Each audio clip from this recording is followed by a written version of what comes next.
Welcome everyone to the Definitive Crusade. I'm your host, Johnny the Machine Hughes, and joining me from across the big pond is the random dude Josh.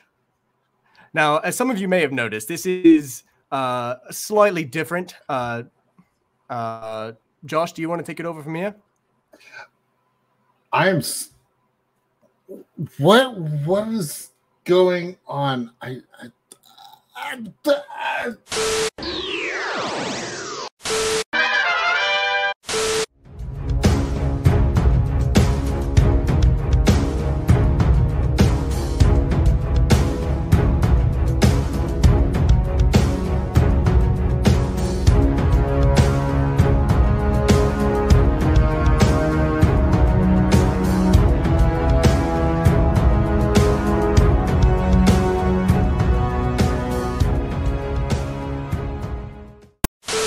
Oh shit! I'm so glad those timelines are fixed, man. I felt so weird. Oh man! Damn it, Barry! Oh. Damn it, Barry! Man, look, we're fixed now. Timeline's good. I'm the Red Hood fan, not Johnny. Although from his apparel, it looked like Johnny was, for once, on the Red Hood side. But this is true. Well, welcome everyone to the Definitive Crusade.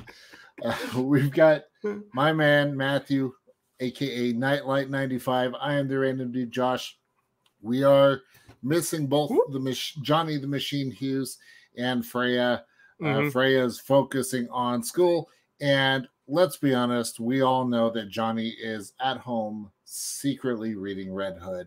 Yes, enjoying it. There's the key word. Enjoying That's exactly what he's doing with his cup of tea. Yes. Actually, no, it's Johnny. He's probably popping open a beer. Popping a beer, watching the Dolphins lose. Actually, I should probably check. Did Miami win last time? Who knows? Yeah, it doesn't look good. If I'm reading this right, I don't think they did not. Oof. Ooh. They lost. Sorry, Johnny. 5-0. I don't blame Johnny for not wanting to show up. Sorry, Johnny. Yeah, take it. You need the day off. Go ahead and take a rest. Yeah.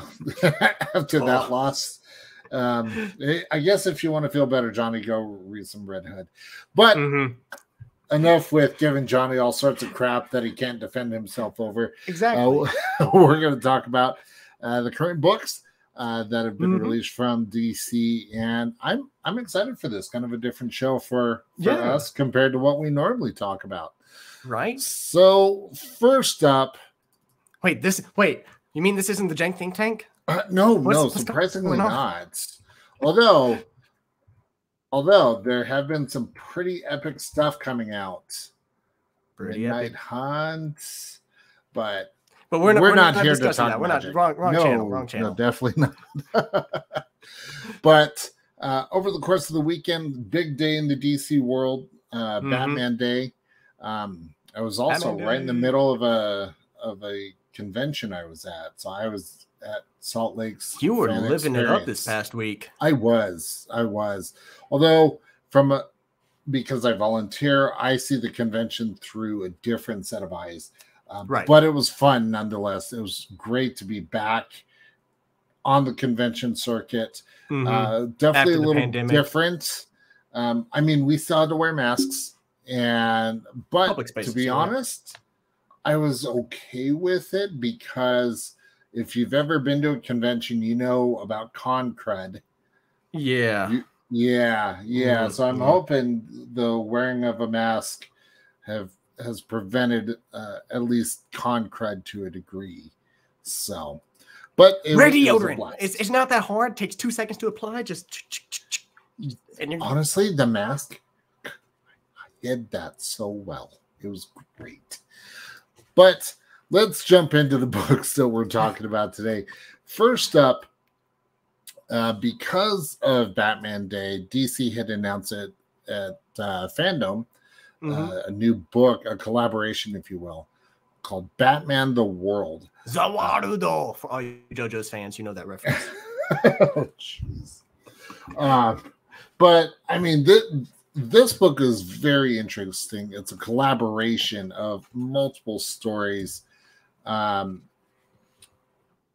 so we've got a whole wide variety of writers and artists and styles of Batman.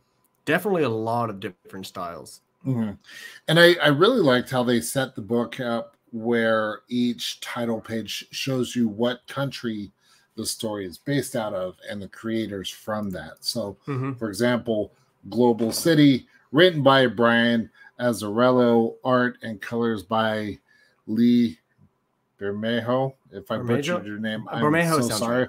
Right. And then letters by Jared Fletcher. So just starting out, Global City, I don't know about you, but I loved the style of this particular story. The artwork was just bam. It's extremely detailed. Extremely detailed. To how much you liked it, I didn't actually like it. The artwork actually set me back because I was expecting comic books, and comic book artwork it's all sorts of varying things. You have different artists, different artists. It's always going to be changed. But the hyper realistic look for a comic book, I'm not exactly into. It's not bad. Yeah. It's not bad whatsoever. It's very well done. You can see every single detail. I'm just not a big fan of it. Well, and with this particular story, it really is going to be a hit or miss with some people. And just how we are with this book shows just that, where you're like, meh. And I absolutely loved it. So, at the end of the day, this book is really kind of, I would say, more of a teaser trailer to the full book of Batman: The World. So kind of get your mouth wet a little bit to everything that's encompassed in this book. I did like the unique take on, instead of getting 9 panel pages, they really use kind of that full picture spread on that. So just spatterings of the lettering. So I like that. I do have to say the artwork for Man-Bat was phenomenal. Right. Like that was probably my favorite thing out of this little short story was the artwork for Man-Bat. Yeah. Everything else, I mean, like I said, it's good, but Man-Bat had me going. Yeah, that's what made me invest. This particular page where we have Batman with Poison Ivy and Catwoman. I like the graffiti on the back.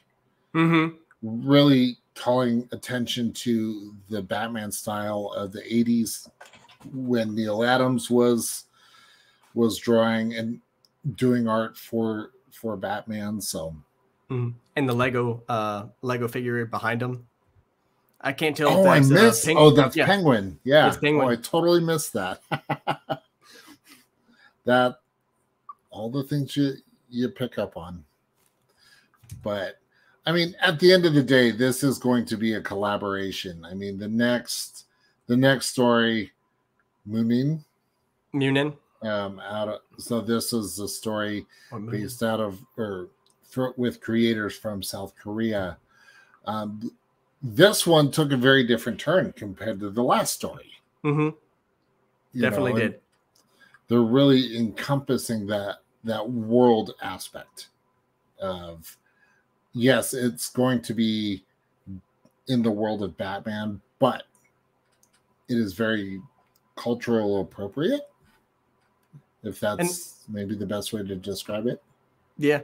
And as we saw kind of like in the leading up story in the last book, Bruce is actually talking about how it all started with, his parents dying, the typical backstory, and so on and so forth. And Gotham became like his wife.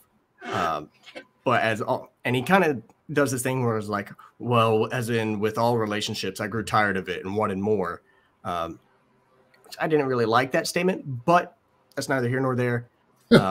And let's be honest, Bruce is not the ideal relationship advice giver. Right. But we see where he's talking about how he wanted more. So he started setting off traveling. And so that was actually pretty decent setup to introduce all these next books and seeing the different artworks from different areas and different styles. I did like that.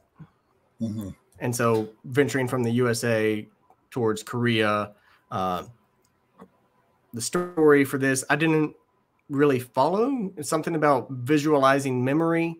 That's about all I got from it. No, I was the same way. It was, I think with a book like this, you have to, it's not something that you can just sit down and quickly breeze through. You really have to kind of sit down, read each story, let it process before moving on. Because of the fact that you're jumping not only from place to place to place, but from style to style to style. So I mean, I get it. But overall, for a collaborative piece, I really feel that this book did a great job achieving just that. As far as the artwork goes, love the bat suit. Yes. Bat suit looks awesome. Faces, if you look over on the right-hand side with all the henchmen, they've got these, like their cheekbones come out to like a rigid point. Yeah. Which really throws me off and makes me think they're like not human. Reminds me of like fish people, like gills almost.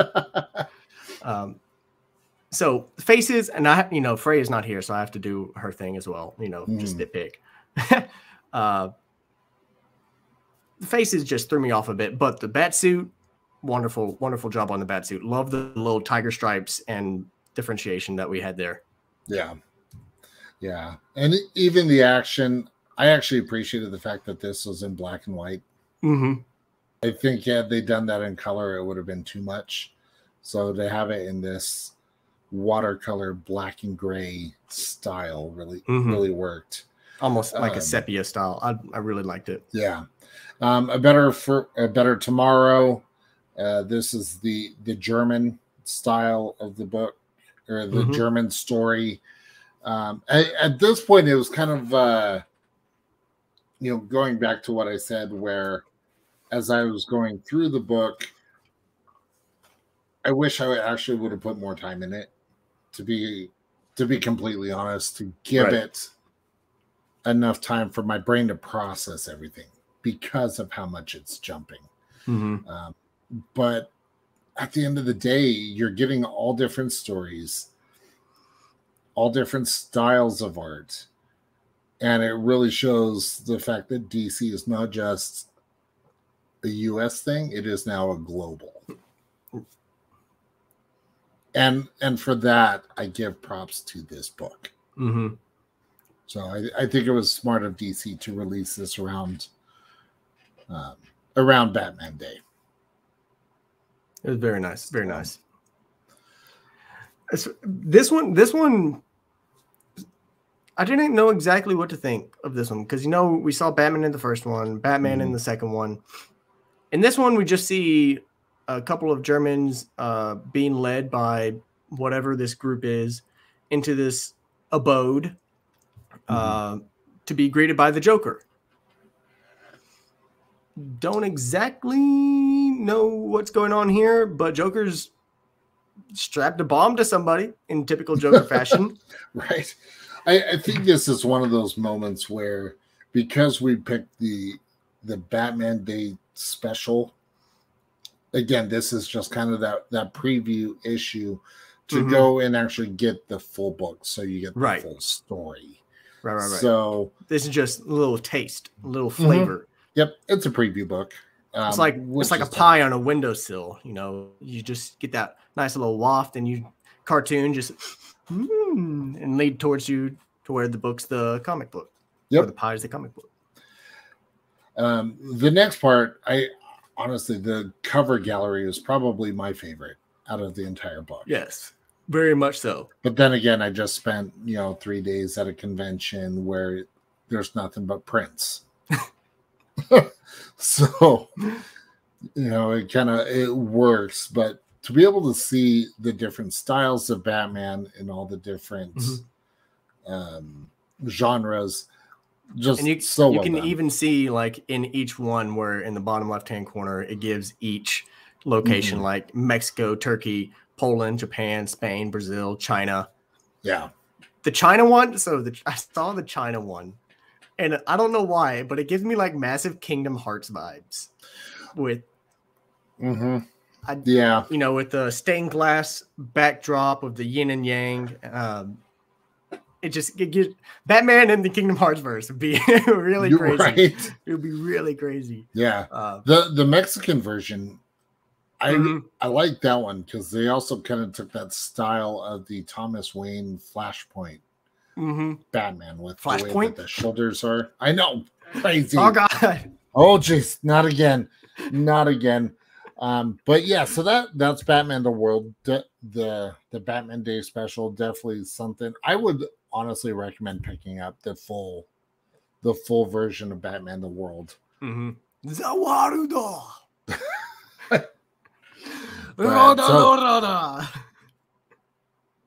Oh man, look, JoJo. I'm a big JoJo fan. Just don't worry about it.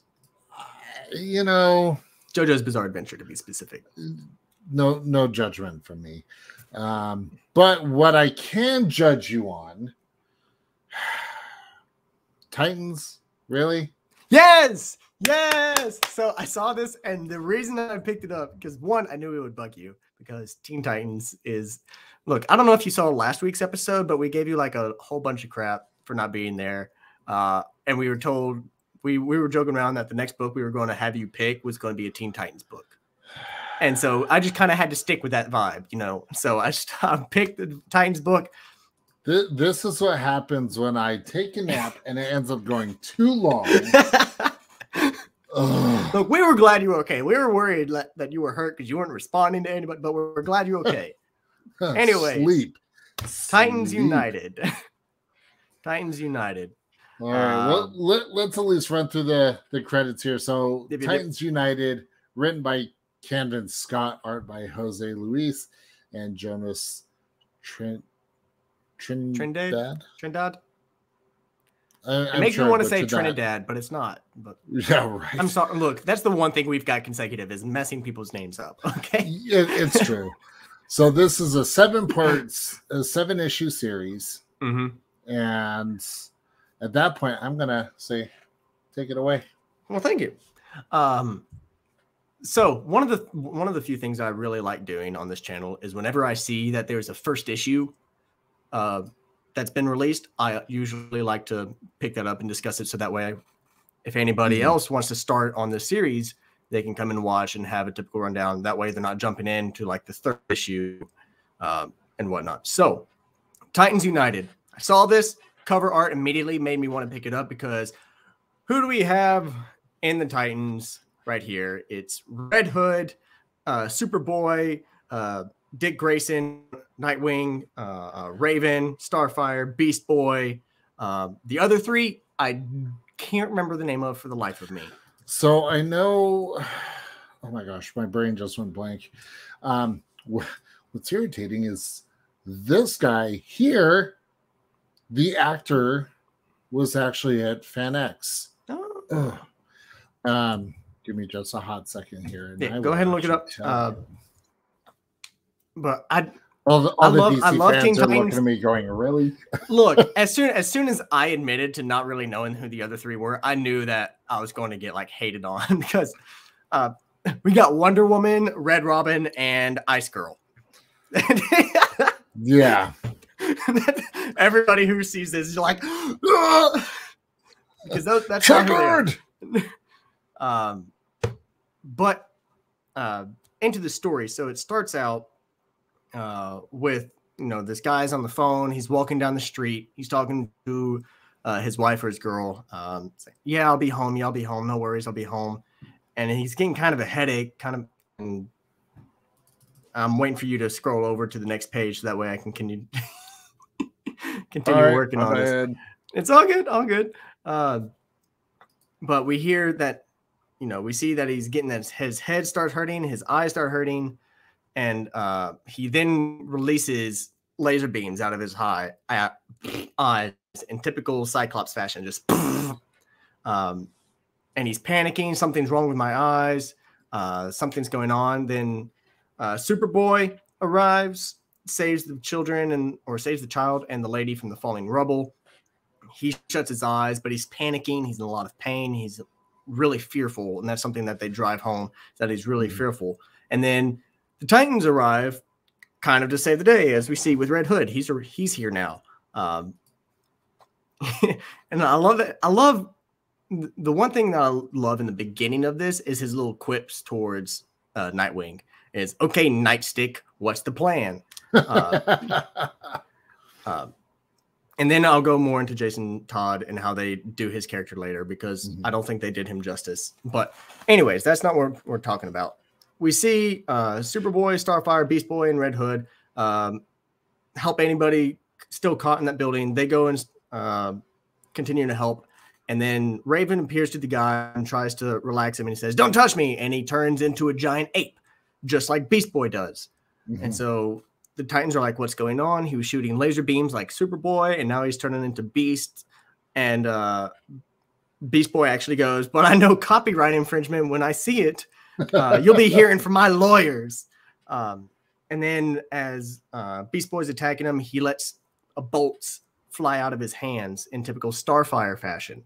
And so the whole team's confused. They don't know what's going on. And it eventually gets to the point where he starts panicking. Even Superboy losing his ability to fly for some reason. Jason kind of saves him, and he goes, "Performance issues, huh?" Performance issues, huh, Fly Guy?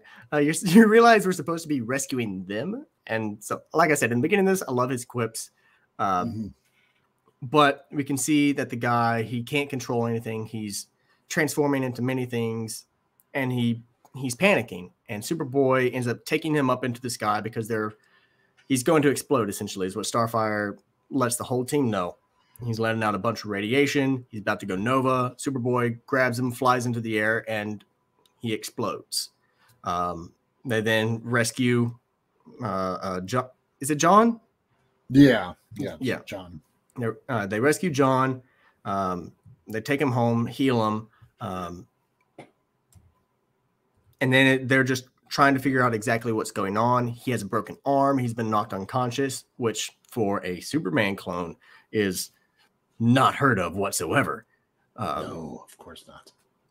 So they're trying to figure out exactly what happened, who this guy was. He goes by the name of Evan Morton. Just a typical guy. He was in prison. He was on the up and up. Hadn't even had like a parking violation. And for some reason, he gained all these powers and went supernova and hurt a lot of people, which the Titans put a stop to. But we're trying to figure all that out. And that's kind of where this takes off, is they're trying to figure out exactly why Superboy is losing his powers. Beast Boy and Raven, as always, as I've mentioned in the previous episode, I love their relationship. Beast Boy was one of my favorites in the old cartoon growing up. So love their relationship going on. And we can see a little bit of that going on. But then we get to the part where I don't like, the part where, Jason Todd has that reputation of being the asshole. Wait, Jason's an asshole? What? No, I never heard of it, right? But that's really how they put him in this. They didn't do the kind of like if you actually go through and read Red Hood and the Outlaws and all that, it actually shows he has different sides of himself on the emotional spectrum. He can show that he's caring, that he's loving, but in this, he's just angry. He's kind of a prick. And one of them even makes the comment and goes, "Hey, I didn't realize there were two dicks on this team." I laughed at that part. Yeah. So there's a little bit of humor in this that goes really well. Like I said, the quips are really, really well done in this, but I didn't like how they portrayed Jason. But then they get an emergency call from Hawk and Dawn. If I remember correctly, is the girl's name. And they're like, "Hey, we're having trouble against Chuck Brown." And they're like, "Kite Man, what's going on?" Turns out Kite Man has acquired the powers of Dawn and is kicking their booty. And so it leaves it on a good cliffhanger, and they're trying to figure everything out. So overall, I liked it. The art seemed to stay consecutive. The only thing about the artwork that I didn't like is there's a specific scene where John is waking up and he looks like Peyton Manning. His forehead just grew like 4 inches and his hairline receded. That's the only thing about the artwork that I didn't like. See, in that bottom right-hand corner. Yeah. He turns into Peyton Manning there. Omaha. Oh, sorry. You're right. But really, I'm interested to see how the book, develops and how things develop in the story. So I'm probably going to end up picking up issue 2 for myself. Yeah. I really enjoyed the story. I really, what's the word I'm looking for? I'm curious. I'm curious as to how things unfold and why Superboy is losing his powers, why other people are gaining powers for some reason. So maybe there's a wibbly wobbly timey wimey thing going on. It's highly probable. So as I was reading this, once I got past the damn you for making me read Titans, I realized a couple of things. First, this is, again, kind of going in line with advertising Titans on HBO Max. So we're going to most likely see a lot more books like this. Right. I would agree, seeing Beast Boy's humor come out in full effect in this was very entertaining. I did find it weird that they made it, and correct me if I'm wrong, but did it seem like John was more the leader for this book than Nightwing? Nightwing had almost no role in this. No, I felt like Nightwing was put in just because they have to have Nightwing in there. Right. Because it wouldn't be a Titans book without Nightwing. But from the art standpoint, I thought it was spot on. The colors were phenomenal. Yes. The character design, with the exception of Supermaning, because that's what I'm going to call it. I mean, aside from that, it was a fun read. Is it something that I'll like you would pick it up? Probably not, because I've never really been hooked on to Titans as much, but I'm not going to knock the book. I think it was put together really, really well. So, but I would say between this book and the next one is by far better. But that's just me. And it's really weird that the next one will be better, but we'll discuss that. Josh, do we have an advertisement today? Oh, do we? Oh, I think we do. I think we do. Yep, we do. And here it is, folks. All right. Let me ask you a question. Are you wanting to read a new comic book that has nothing to do with the big two? Are you tired of looking through countless titles and have no idea where to begin? Well, don't you worry, because the Random Dude Josh and Johnny the Machine Hughes has the podcast for you. Flipside Focus, only on the Undercover Capes Podcast Network. Flipside Focus. I love that show. That's actually the show I started on with Undercover Capes. So well, there you go. If you love indie comics, check it out. Check it out. But that'll be after we get Johnny back from reading every Red Hood book that he can get his hands on. So, but oh man, I'm gonna get the shit end of this. He's gonna be like, "You're going to read Teen Titans every week." I'm gonna get hate mail from him and from the audio guy. Oh man, what is it? Why do you do this to me? Why? Oh man, why? But the last book that we've got today, it's something that's very surprising. It surprised me. Gosh, words. it took me for a surprise, is what I'm trying to say. Yep. Because I went into the aspect of this, you know, like, oh God, it's Fortnite. To go ahead and spoil it for you, we're going to be reading Batman Fortnite 0 Point. And so I didn't realize that they were doing a Fortnite book until I watched a video on TikTok by a guy by the name of Panda Red. Really cool guy. One you sent me? Maybe. I send you a lot of videos. That's true, you do. But he discusses the book, and he's the one that actually made me interested in picking this and reading it. So, of course, we've got our credits that we got to go through first. Absolutely. So, we've got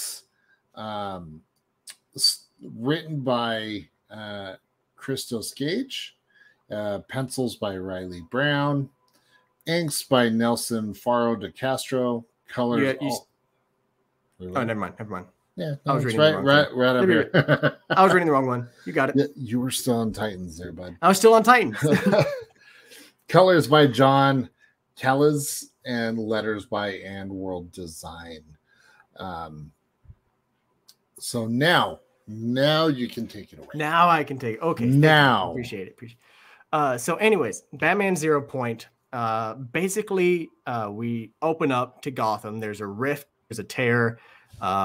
Gordon is talking to Batman about it. And he's like, I got to get a closer look. I got to figure out what's going on. And so Batman approaches this rift with the intent of inspecting it and essentially gets sucked up into whatever this rift is. Harley makes an appearance. I can't believe it. They already went through. You stop for 2 minutes to clean up hyena poop and everybody starts without you. Because, but Harley and Batman fight, and that's kind of how he gets sucked into it. They fight on the rooftop, and then Harley jumps in. Batman goes after her, and you know, he gets sucked in and he passes out, and he wakes up into this strange world. Doesn't exactly know what's going on. Where? Storm moving in. I don't recognize the area, but I've got to get clear. And he's trying to figure out why the storm is approaching him when all of a sudden he's ambushed by this really weird character with a pickaxe. He pins him down and he's trying to talk to him. And as he goes to say something, he realizes he can't speak. He can't speak. He doesn't know what's going on. And so the only thing he can do is keep fighting, keep moving, and just continue getting away from whatever this storm is that's approaching him. He realizes this guy is doing the same thing, but with the intent to kill him. He basically he knocks him out. I was trying to think of a fancy word, but I couldn't think of it because brain no do good. Wording is wording. Look, the English language is like 3 raccoons in a trench coat. It's made up of like 4 different languages together that are trying to make a very unique and formative language. It's so weird. But anyways, he can't speak. But apparently he can remember everything from muscle memory.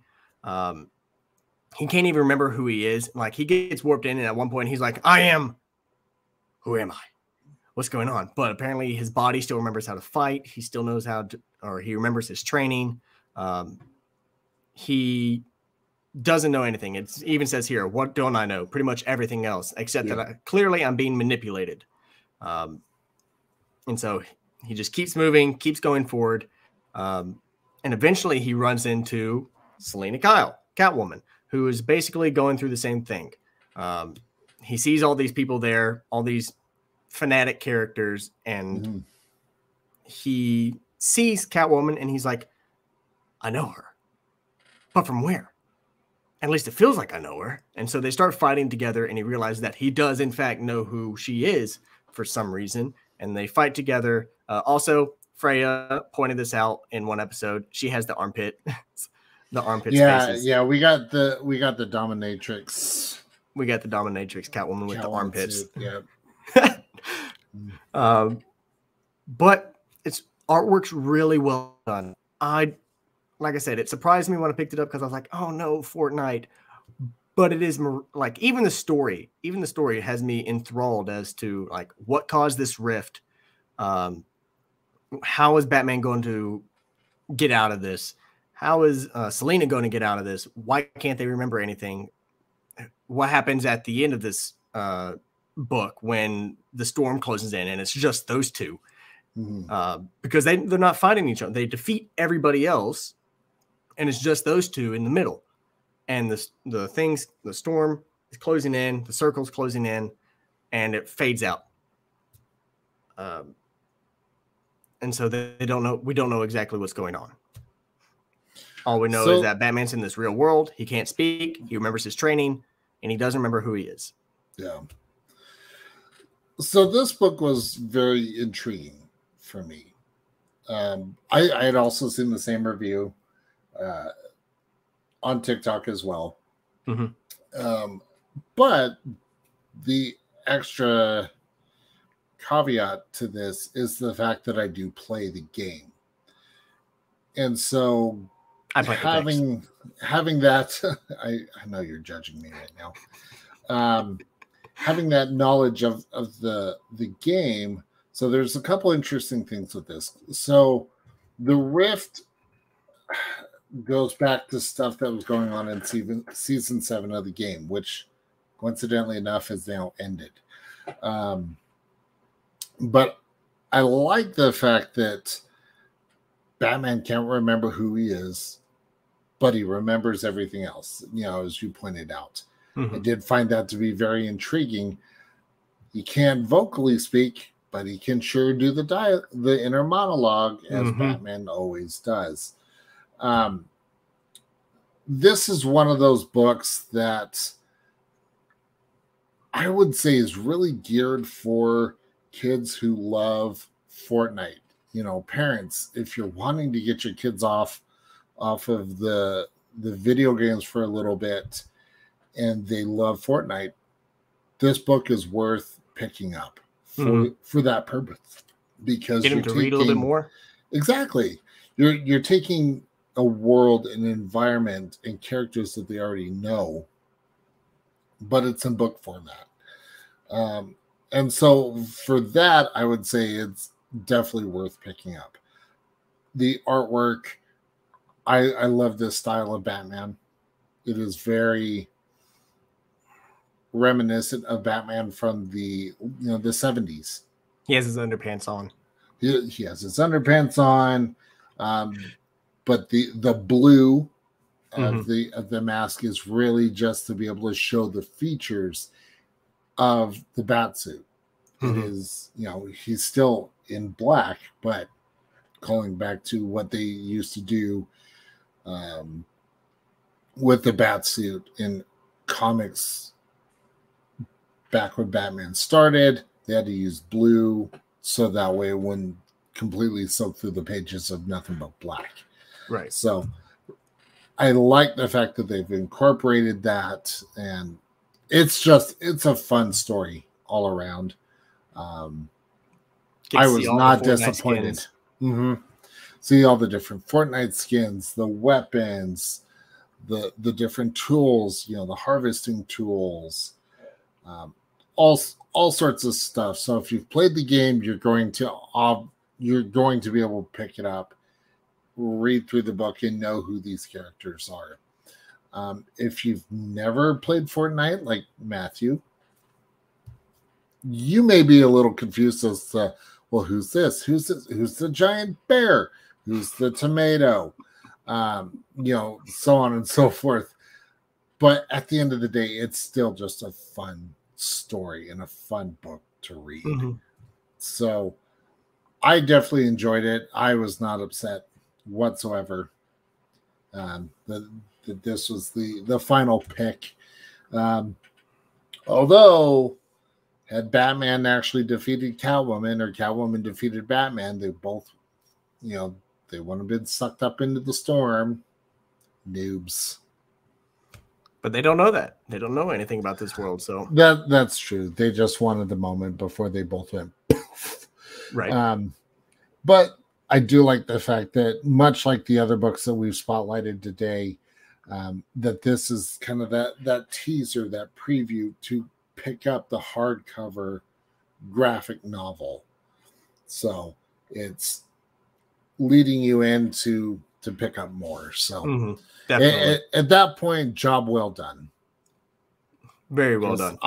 This is one that would I buy it for myself? No. Would I buy it for Lucas? Absolutely.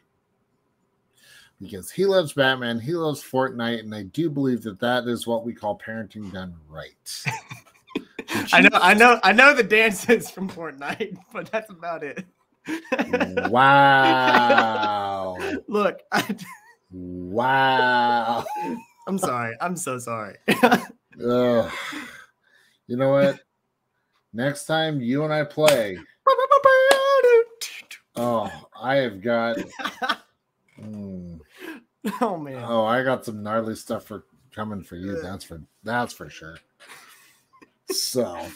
But anyways, thank you so much for everybody who joins, and a little bit of real talk here. The reason why Johnny's not with us is that Johnny is not feeling too good. Johnny has recently come up positive for COVID. So all the positive vibes, prayers. All the positive vibes, prayers. We want to see him get healthy and be back on the podcast and the show as soon as possible. So be thinking of him. Johnny, we missed you today. As much as we're jabbing your ribs, we hope you get feeling better, truly. Yep. But thank you so much for everybody who dropped by. This is Nightlight 95.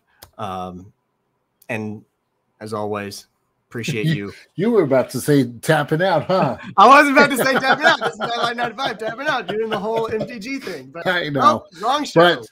But make sure to check out all of our other shows on the Undercover Capes Podcast Network, including No Prize Podcast, Flipside Focus, The Jank Think Take, the Old Timers Comic Book Show. We've got Cinema Crusaders is back up and running now. We've got a plethora of shows for you to enjoy. And then also head over to comiccrusaders.shop. That's where you get all of your awesome reviews from all of our awesome contributors. Oh my gosh, words. Contributors, supporters. It's been I'm still in convention recovery mode. It's okay. I'm still in the Jank Think Tank mode, apparently. Right? And make sure to stay tuned because we do have another gameplay episode coming out. And Matthew, I haven't told you this, but I got an upgrade guide for one of the precons. Interesting. It'll be awesome. So that's going to be it for this episode. And if you love the video, if you're watching it on YouTube, make sure to click that subscribe button, give it a big old thumbs up, and make sure to leave a comment. Let us know. Tell us how much you hate us or like us. Or let us know what you think of the books. No, I think they just like, this guy's cute. That's all I want to hear. I need to stop. Goodbye. On that note, show. We'll catch you all guys on the next one. Have a good